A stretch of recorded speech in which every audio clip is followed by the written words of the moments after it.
My name is Dr. Henry Lustiger Thaler, and I'm here today to interview Mr. Avraham Zelcer. This is a joint interview with the United States Holocaust Memorial Museum in Washington and the Amud Eish Memorial Museum in Brooklyn.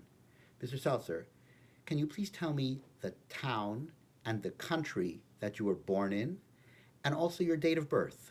Okay. My name is Zelcer. I was born in Czechoslovakia in 1928, which makes me, I'm 91.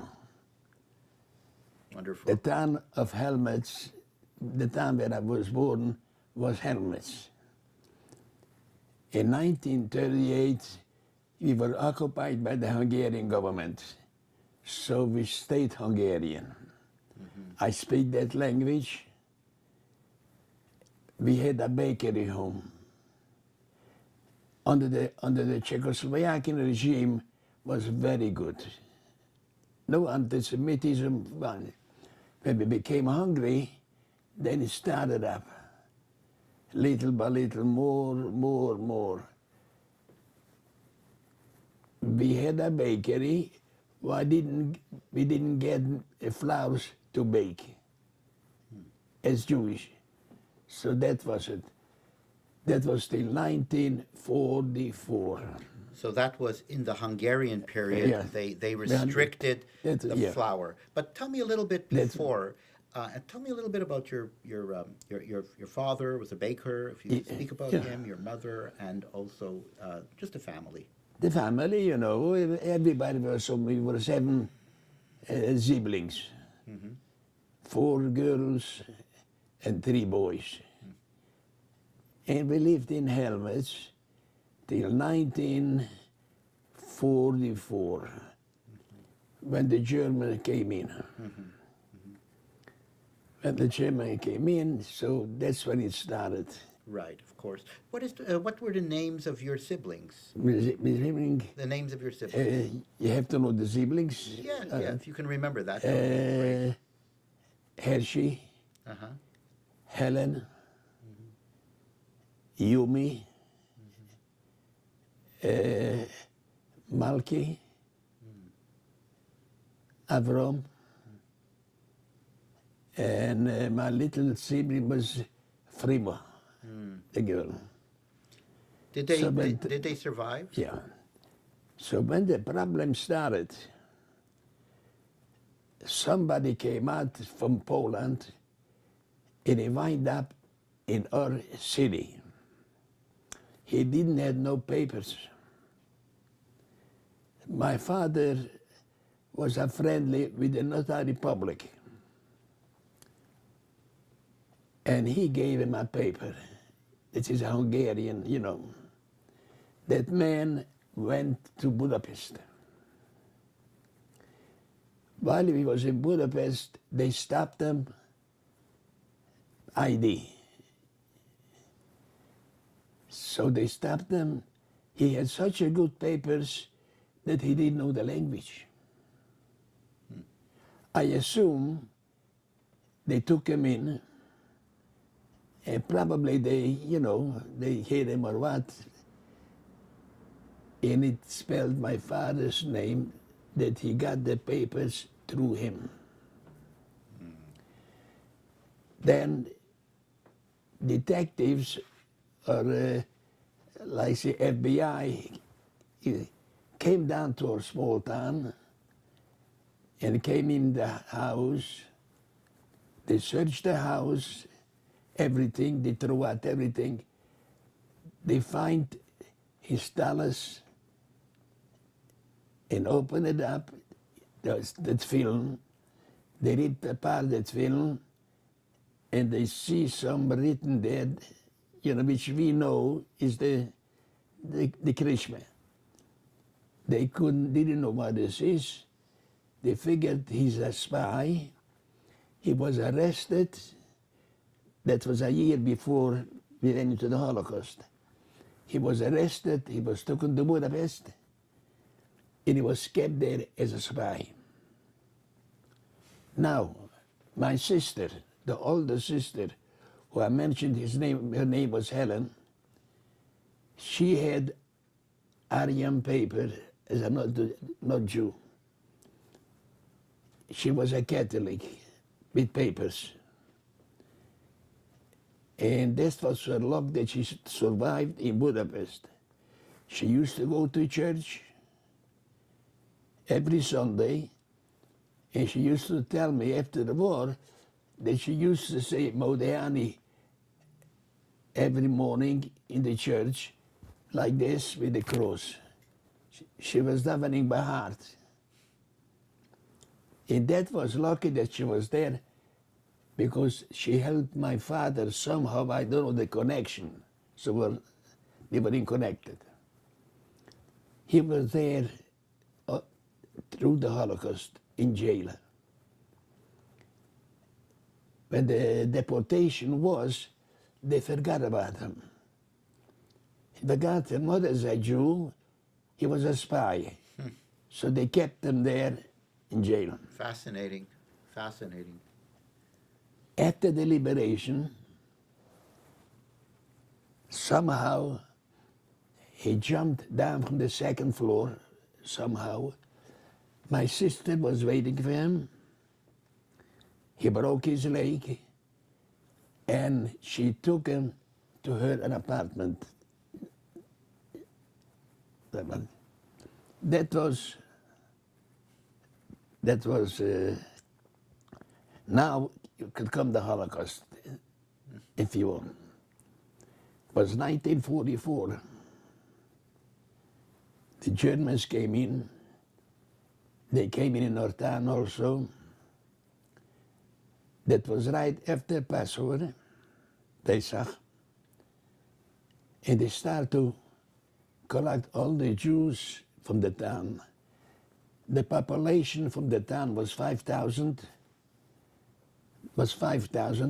From that 5,000 was 1,200 Jews. It included children, grown-ups, old people. They collected us in the shul yard, a big one. And from there, they took us to the ghetto, which was named Uyhel. Wihel? Uyhel. How do you spell that? Do you have any idea? I didn't know. No, Wihel? Uyhel. Uyhel. Okay. Yeah. Yes, please. Go along. So they took us from there to the ghetto to Uyhel. And from a lot of places from the neighborhood towns, everybody went to Uyhel. This is the place. We were there for a lot, I don't know, I really don't remember how long. But in Uyhel, I was very ambitious boy. I was 16, I was strong, I was tall, so I did everything what I can. I volunteered to work with wagon and horses. The reason we took out the Jews from the house and we brought them into the ghetto. The Uyhel population, we brought them into the ghetto. So like they had furniture, this and this and this. So we picked up their furniture and we deposited it in one place. Not me, a couple guys. I had time, I went into a bakery while I was working. And the baker was a Jewish guy. They still kept him there. I stole dough. Dough in the bakery. I put it in my pocket, the doughs, and my shirt, and I took a string. And, you know, when I went home, I had to hit it all the time because the dough was rising in my pocket. When I went home, I gave it to my mother, and she baked little small pieces of dough on a stove. But I didn't have no coal or wood on the stove. I took a chair, I broke it, and I made fire, and that's how she baked it. Elizabeth. And then that was till 2 days before Schwarz. I was there in the ghetto. I was the transport to be shipped to Auschwitz. We were shipped to Auschwitz. I arrived the first day Schwarz, early in the morning.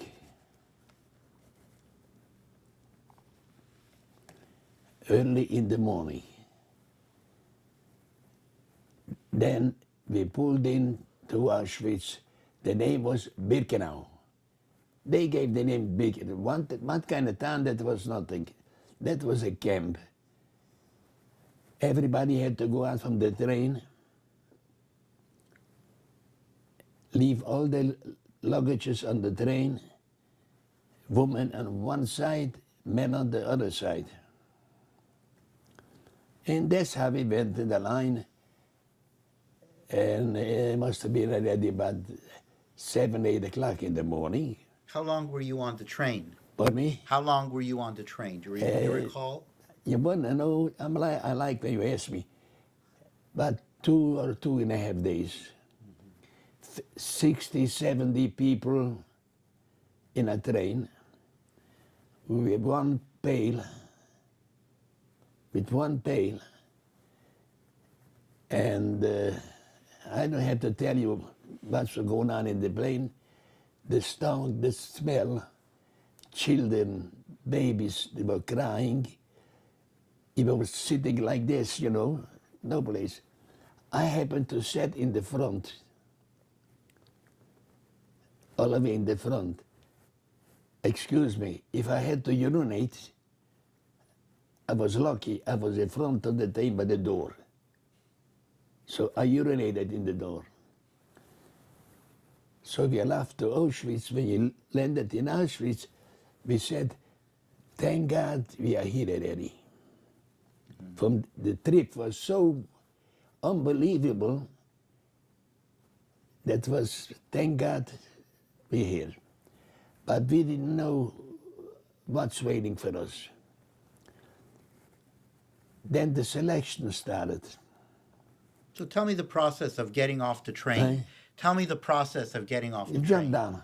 You jump down. Jump down. What about the women and children? Huh? The older people? Teaching, and one helped the other. But then I held my mother by the hand, and somehow I let her down. Were there dogs there when you came on the platform? Were there dogs when you came on the platform? No platform. When you came off the train, there were Germans with dogs? Yeah. With dogs. Oh, yeah. Yeah. It takes time to catch Yeah, up. please.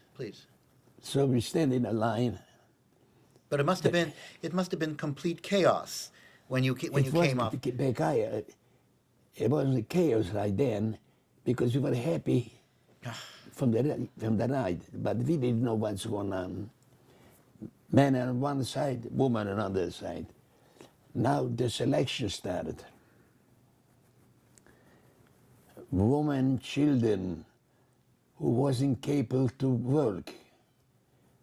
Or we had a lot of people in the camp already, so they didn't make any difference. They put everybody going to the left. They didn't know where they're going. And the same thing by men. I was built good, so I went to the right. They needed labor in those days. Those people who went to the left, they had 4 crematoriums in Auschwitz. How do I know? Because I was in Auschwitz, and I was working, and I went in different places. And I'm going to tell you how I should go in different places. But let's But mention that a little bit later. In the camp. Yeah. So you're still we're at the selection line. We're at the selection line. So, women, children, all the ladies, they went on the left in the line, and they disappeared. But the man who they selected, we went to a barrack.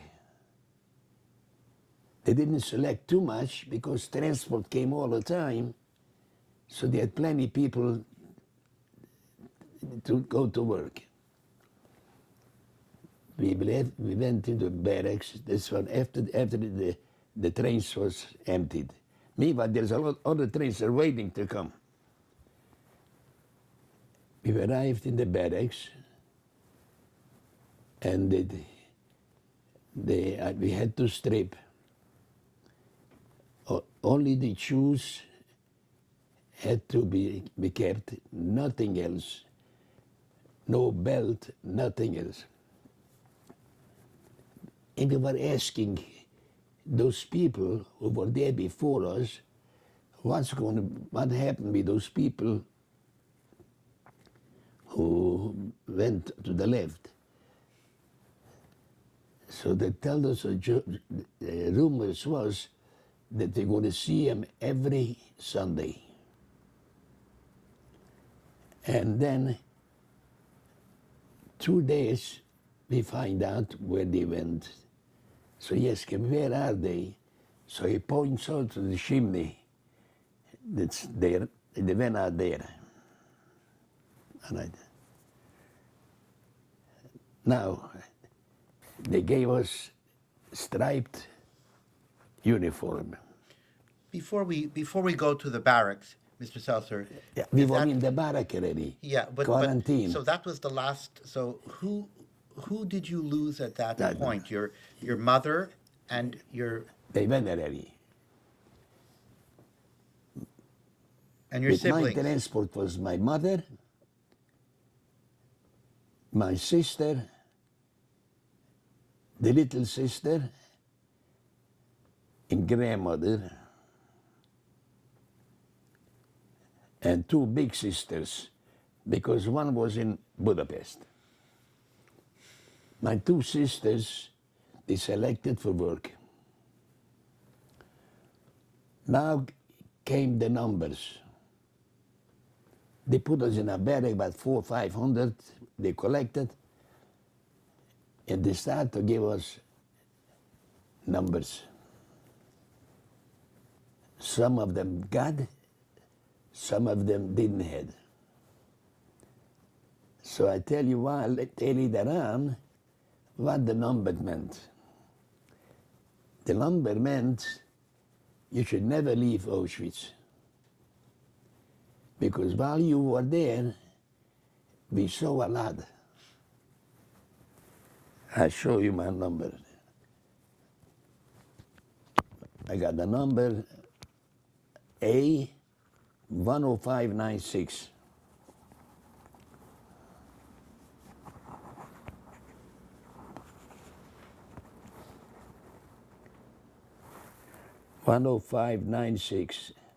A.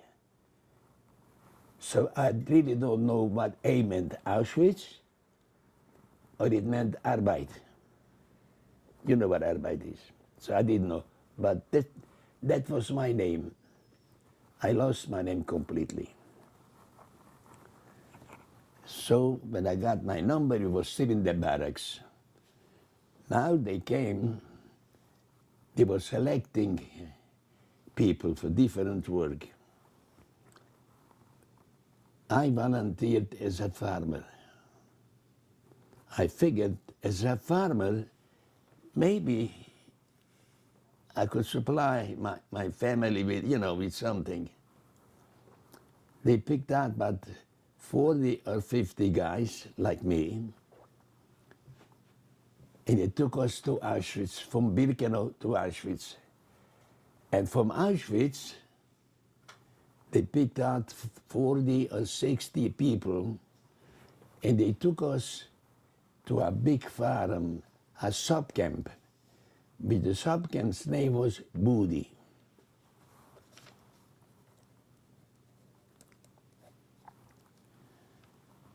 Now, the next day, they took us to a stable, and they gave me 2 horses. I never knew how to harness the horse, but I learned fast because I know the situation. I started to know already what's going on. The old timers who worked there, they took away. We never saw them again. They were already weak in this. So I got 2 horses. Every morning, we got up 4 o'clock in the morning, those guys who had horses. 2 SS men came with machine guns, and they took us to the stable. I had to clean the horse every morning because they checked us, because the brush, we put down stripes from the horse. We fed the horse. After feeding the horse, we took him to drink, how do you say it? To drink at the, To drink him. yes, Yeah. right. And we came back to the stable, and every day, my horse name was Lola Stella. That was the name for the 2 horses. Every horse had a name.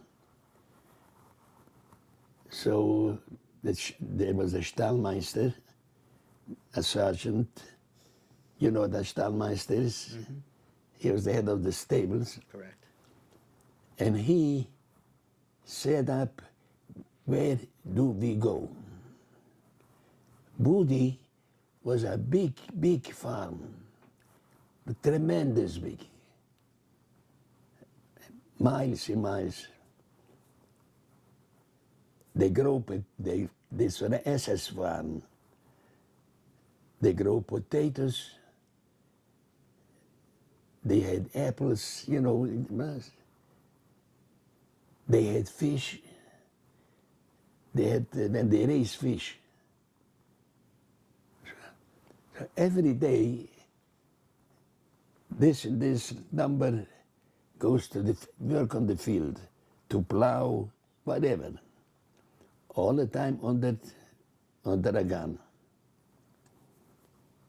Sometimes I used to go to Auschwitz. Booty in Auschwitz was 2.5 miles, 2.5 kilometers. It's a sub-camp, a couple of sub-camps. So of course, we went on the side road to Auschwitz. But we saw what's going on there. We saw transport coming, and we saw where they going. Later, I find out where they going. But in the beginning, I didn't know where these people going. It was behind the chimneys in this. The food, I had a little bit good. At night, when we came home from work with the horses got beets. Each horse got 3 beets. We cut it up and they eat it, and I was a partner to it. Sugar beets. I stole from the horses. Whatever I could, you know. It was cut up, you know. At night, they got oats. I stole. And we got an extra soup at night. We were considered hardworking people. We got early in the morning. They needed us. So at night, when we finished with the horses, make the bed for the horses, new straw. And so then they gave us extra soup, which was just special for us because one of the guys cooked it in an army kettle, so which was very good. We went to Plow. We went all over around Auschwitz, Birkenau, Budi. That was going on. In fact, once we were assigned to a latrine to clean the latrines with the horses, with clothes wagons to clean in the women's camp. We cleaned the latrines.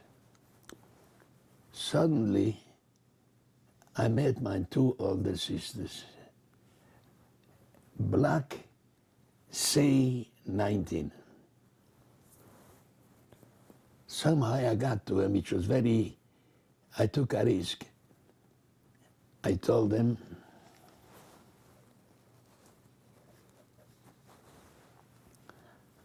them, listen, if there is a transport, because they always send people, volunteer and get out of here, because here you have no more place. If it was overloaded, they kill them. Okay. The second time I came there, they weren't there anymore. So I didn't know what happened to them. Or they put them in the gas chamber, or they went away. Anyway, this was my job with the horses, whatever. And that was going on till 1944,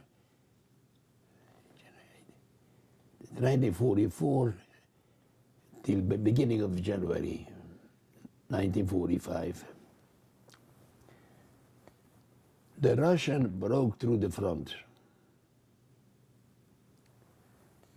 They were a couple miles.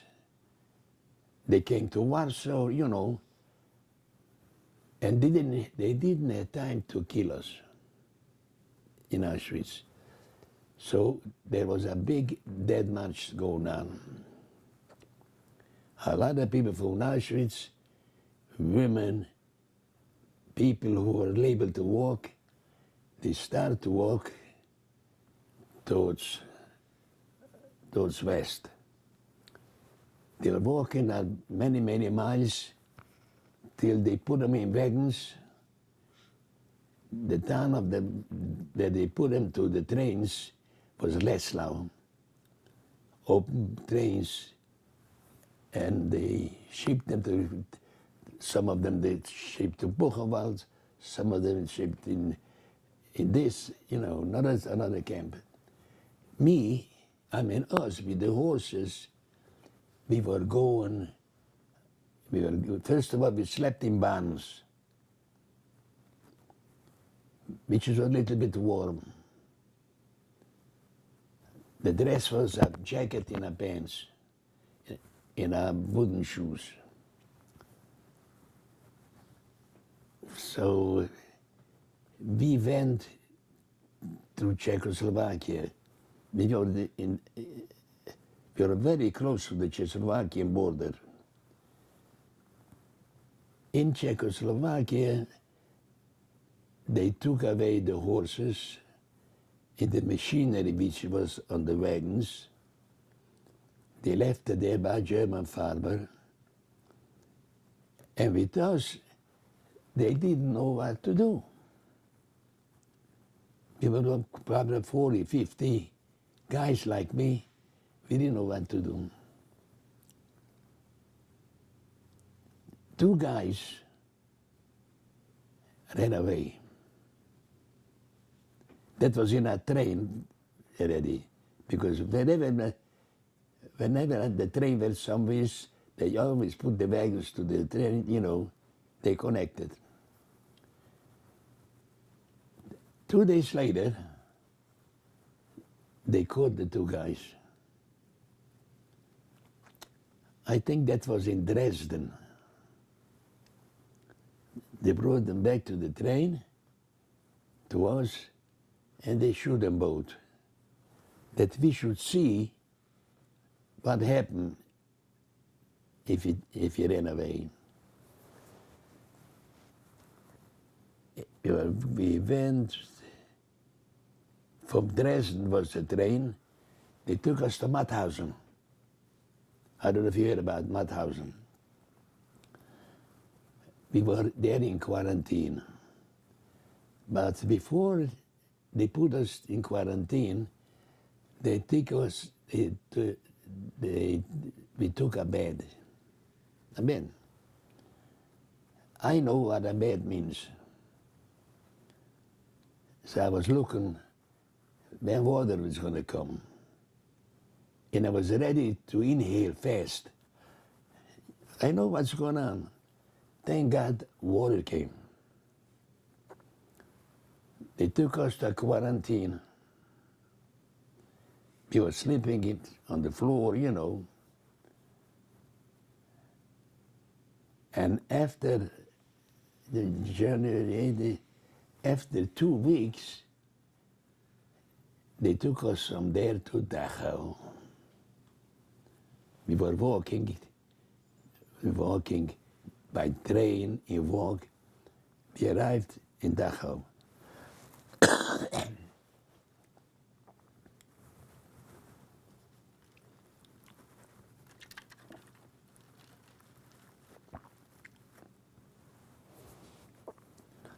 In Dachau, they put us in quarantine.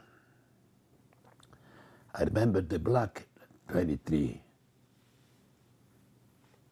It was just there. No food, whatever we got. April. In April,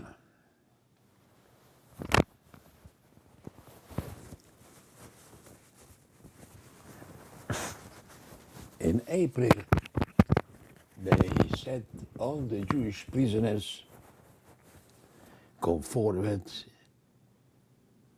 for transport. They had to go. And a lot of people, a lot of Jews, lined up for transport. They went that much. When they came on places, they killed a lot of Jews. I was lucky. I got sick. I was putting in the hospital. It wasn't a hospital, it was a barrack to die. That was block 11.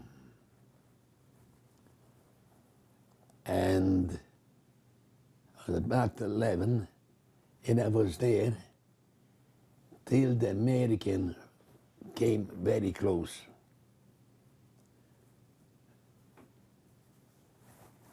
I was living in a bed with 3 people, dead people. I says, thank God I had their food also. For 2 days I ate their food. I didn't report dead.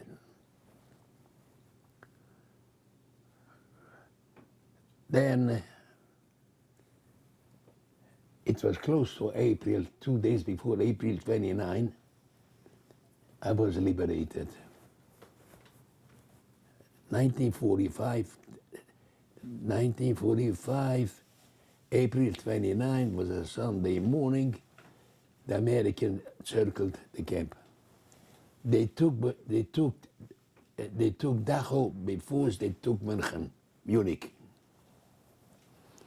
No? When they say what's going on, they came by the train, dead bodies. They find dead bodies in the trains. I don't know how long they were in the trains locked up.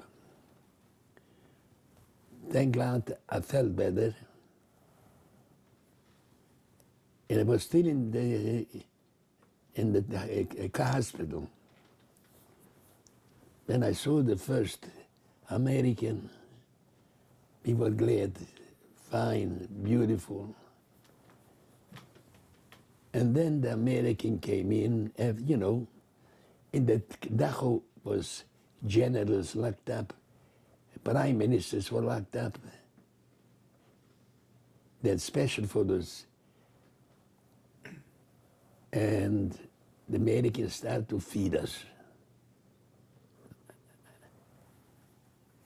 They knew our situation. They started to feed us very little. Our stomach was shrunk. So we complained, they don't feed us. But they knew what they do. They feed us with cookie, a little oatmeal, you know. Little by little, I came to. Till, but this wasn't enough. We went to rob the storage, the SS storage. I got a hold of 1 can of margarine. There were people who said, if you're gonna eat fat, you're gonna gain weight, you're gonna have strength. I was a young boy. I opened up the can, how, I don't remember how, and I ate a whole can margarine. I got typhus.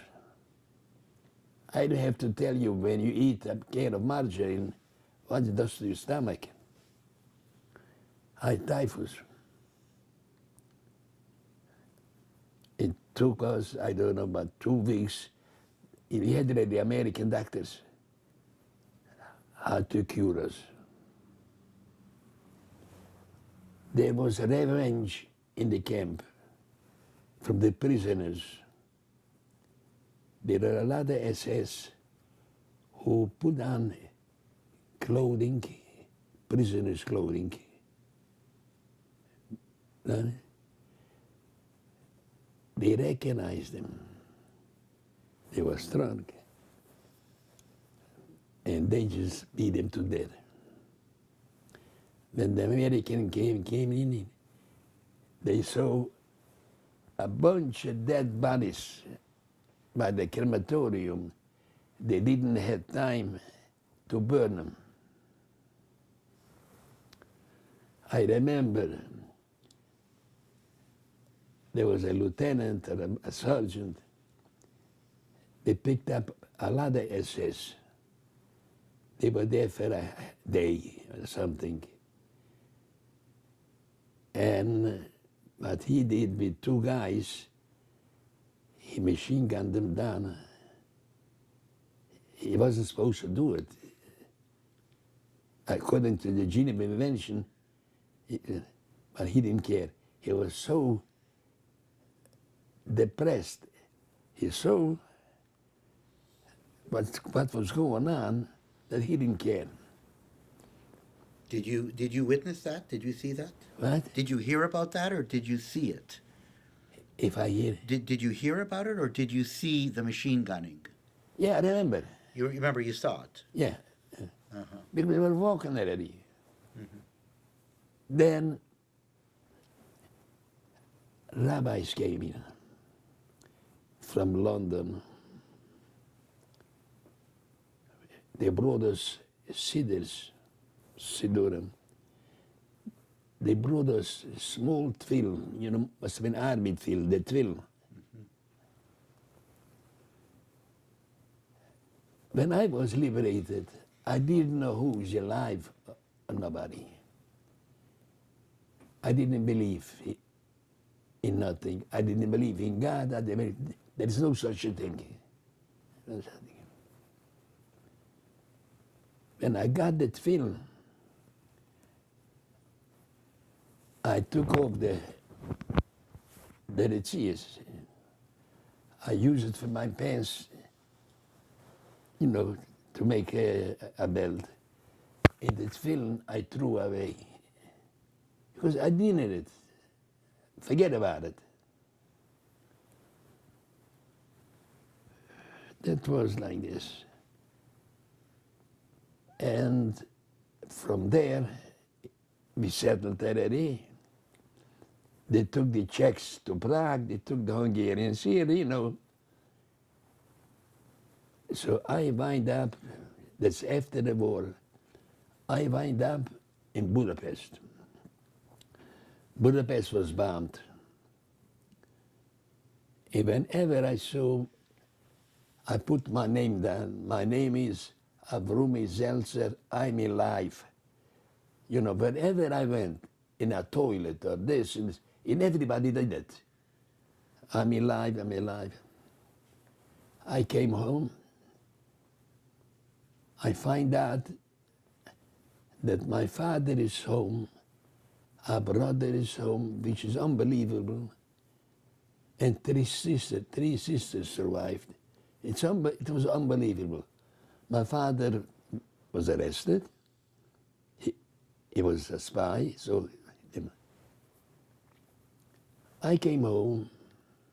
It was a Friday night. In our house, they were home before me.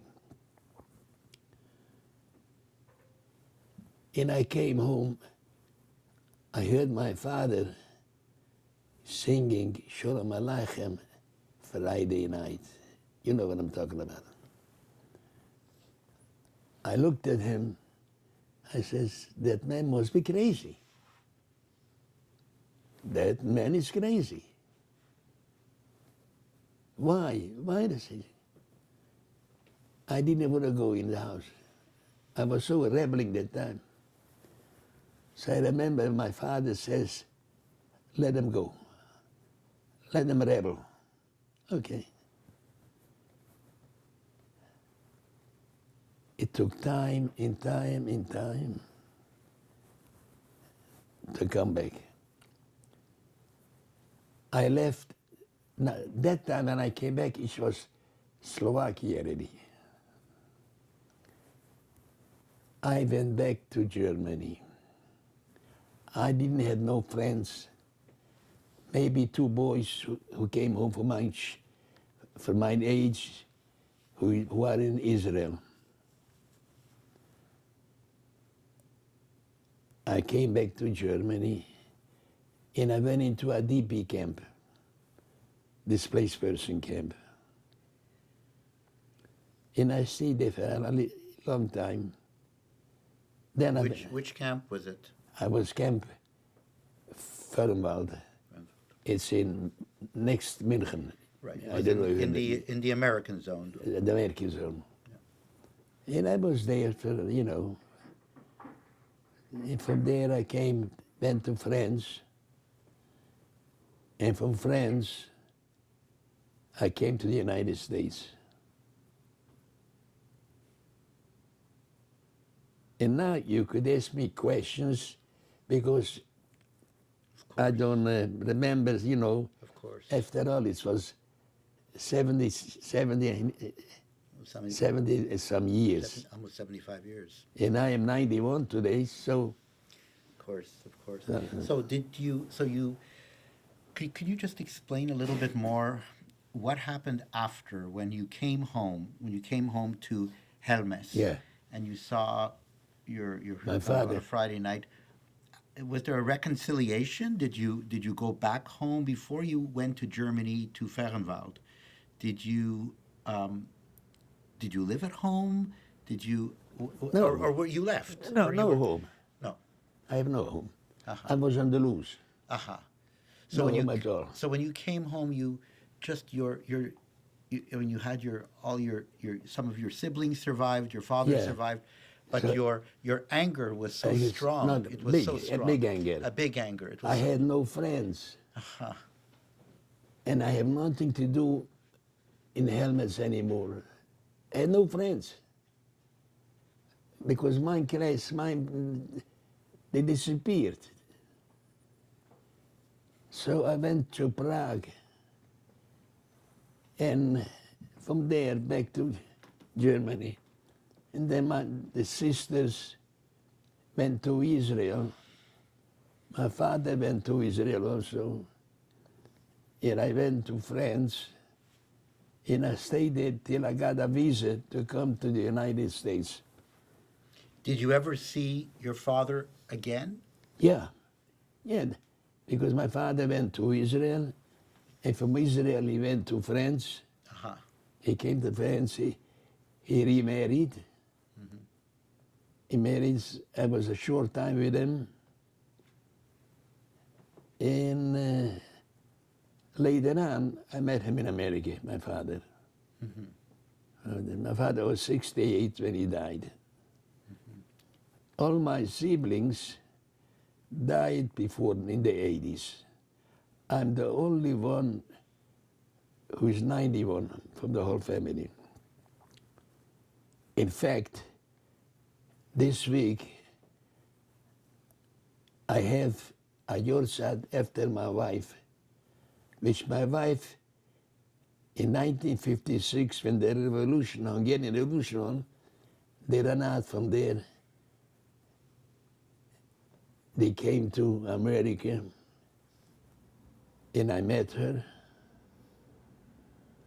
I have a lot of pictures here, up there. And I had a beautiful, happy life. And I'm going to the cemetery this week to her. Beautiful. Beautiful. So, my goodness, what a story, Mr. Zelcer, what a story. So I'm curious if let me go back a little bit then to some of these different parts of your story. Yeah. When you were in Auschwitz and you were working on the farm in Budi, Yeah. you must have made friends there amongst the workers. There must have been. You were there for a while. No friends, but I met people. But you met know. people. You met Yeah. people, and In fact, I met people, two brothers who were with me. They came to America. uh-huh. In fact, my daughter knows their children Nice. who were in Budi with me. Nice, nice, nice. I'm just curious about some of the discussions that the talks that you had Man? when you were in Budi. Yeah. Some of the just the talks that you had with people. Like what was a night like in Budi? I mean, you went to sleep. You talked with men. What did you talk about? At night, Yeah, when you were. you were waiting for tomorrow, Uh-huh. and tomorrow you were waiting for the night, which will be better. Or the night is going to be good, or the morning is better. I had it a little bit easier because I worked with horses. You know, so every time we went to horses, I got a gun in back of me. But I knew I didn't care. I knew the only way out from Auschwitz is through the chimney. That's it. And when you were in Mauthausen and then Dachau. I was in quarantine. In quarantine. Quarantine. Uh-huh. Because they didn't know what to do with us. So all the men, there were 40 or 50 of you, you all went into quarantine? Those people Yeah. who came from the camps to Mauthausen, because they didn't have time to kill them all, Right. they put in quarantine. People sitting, you know, sleeping, sitting, that's it. And the same was in Dachau. They put us in quarantine. Block 23. And from there, in the hospital, block 11. And that was my luck. Because I would have wound up dead in the Tyrols. You could ask, because there's a lot, but you know, it doesn't No, of course, come. of course. I'm just wondering, so in Dachau, you were in Dachau for a while. How long were you in Dachau for? I really can't remember. No, but you were there for I at can't least a remember. few weeks. 4 weeks, 5 weeks. Yeah, uh-huh. I was there till April 29 when I was april berated. when I saw the first black man, I didn't know even who were the colored people. And so a lot of it, that was, I never forget that day. Sometime, The day of the liberation. Liberation. The day of the liberation. sometime at night, I still can't sleep because I'm in Auschwitz, and I go like this till I wake up,